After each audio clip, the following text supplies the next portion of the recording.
Bienvenue sur Azimut, le podcast de l'orientation. Dans cette série, nous abordons l'oral comme un atout.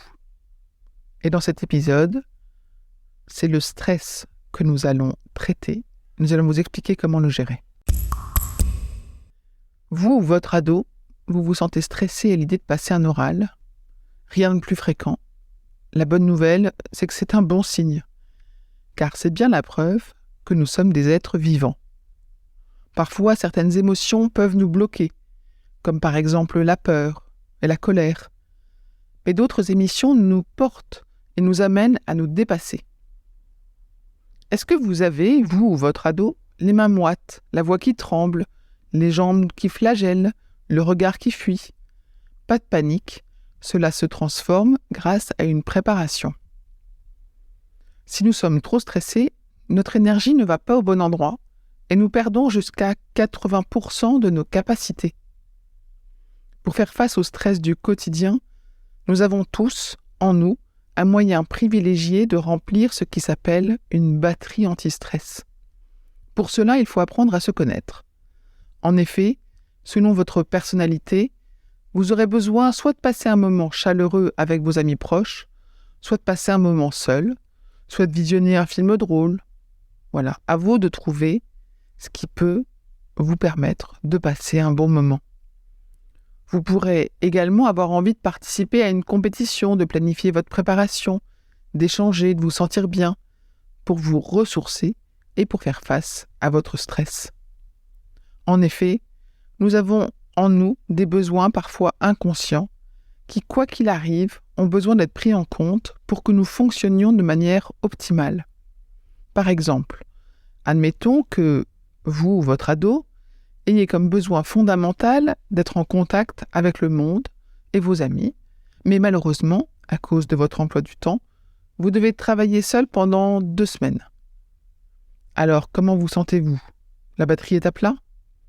Mais aussitôt que vous aurez de nouveaux contacts, votre batterie va se remplir et vous allez constater un regain d'énergie. C'est la même chose avec d'autres besoins comme celui d'avoir besoin d'action, d'avoir besoin d'avoir un défi ou le besoin de se retrouver seul. Au-delà de bien se connaître, apprenez, vous ou votre ado, à respirer.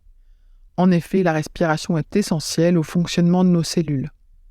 Avoir une respiration calme et profonde nous permet de nous recentrer et de faire baisser notre rythme cardiaque pour retrouver notre sérénité. Vous pouvez ainsi faire de la cohérence cardiaque.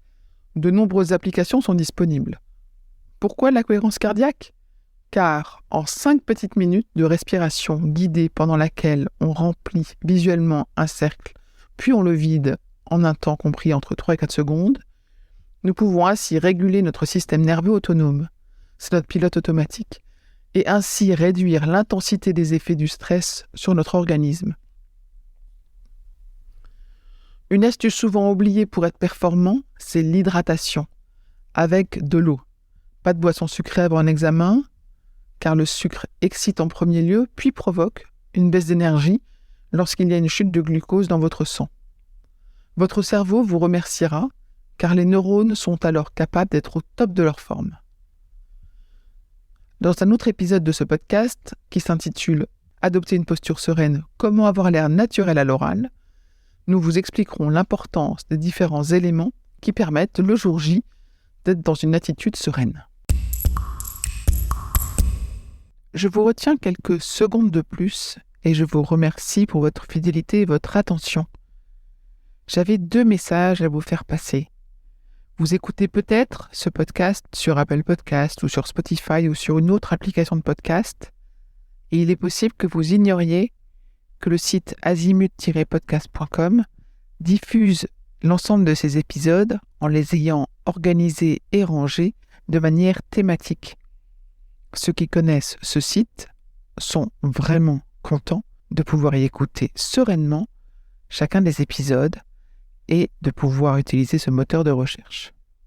Deuxième message, sur ce même site, vous pourrez vous abonner à la newsletter. La newsletter, je l'ai surnommée l'hebdo de l'orientation. C'est une newsletter qui, comme son nom l'indique, est envoyée chaque semaine, le mardi pour l'instant. Et c'est dans cette newsletter que vous trouvez les indications des nouveaux épisodes, des guides que nous diffusons et de temps en temps, nous vous annonçons les masterclass, les ateliers, etc. que nous organisons. Bref, je vous conseille vivement de vous abonner à cette newsletter. À très vite et encore une fois, merci de votre fidélité avec Azimut. Parlons orientation.